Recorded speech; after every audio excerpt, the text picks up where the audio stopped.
So, ayun guys, let's eat breakfast. Breakfast.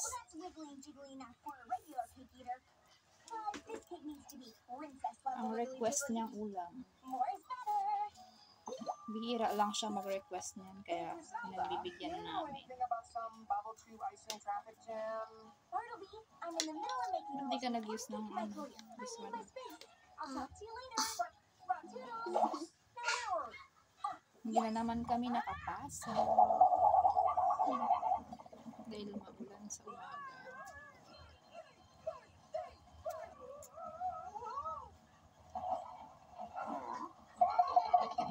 Kumain ka na.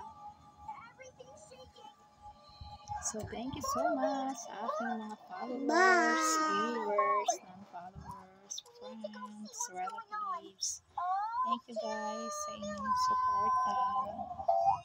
God bless us all. Bye!